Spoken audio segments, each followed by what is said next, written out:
மும்பையிலிருந்து பிற்பகல் 2 மணி அளவில் புறப்பட்ட ஆளுநர் வித்யாசாகர் ராவ் சுமார் 3 மணி அளவில் சென்னை வந்தடைந்தார். பின்னர் அவர் அங்கிருந்து நேராக ஆளுநர் மாளிகைக்கு சென்றார். இந்த நிலையில் மாலை 4:30 மணி அளவில் முதலமைச்சர் பன்னீர்செல்வம் தனது வீட்டிலிருந்து ஆளுநர் மாளிகைக்கு புறப்பட்டார். 4 மணி 45 நிமிடங்களுக்கு ஆளுநர் மாளிகைக்கு OPS சென்றார்.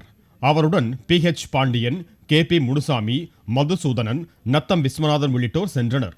OPS ஆதரவு MLAக்களும் ஆளுநர் மாளிகைக்கு சென்றிருந்தனர். ஆளுநருடனான சந்திப்பின் போது நிர்பந்தம் காரணமாகவே ராஜினாமா செய்ய நேரிட்டதாக OPS விளக்கியதாக கூறப்படுகிறது. மேலும் தனது ஆதரவு MLAக்கள் சிறை வைக்கப்பட்டுள்ளதாக ஆளுநரிடம் முதலமைச்சர் பன்னீர்செல்வம் புகார் அளித்ததாகவும் கூறப்படுகிறது. ஆளுநர் உடனான சந்திப்புக்கு பிறகு செய்தியாளர்களிடம் பேசிய முதலமைச்சர் பன்னீர்செல்வம் நல்லதே நடக்கும் என நம்பிக்கை தெரிவித்தார். தமிழகத்திலே நடைபெற்றுக் கொண்டிருக்கின்ற அத்துணை விவரங்களையும் விரிவாக பேசி வந்திருக்கின்றோம். உறுதியாக நல்லது நடக்கும்.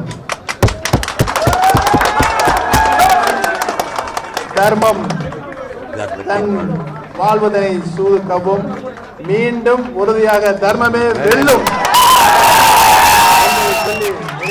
அனைவருக்கும் நன்றி, வணக்கம்.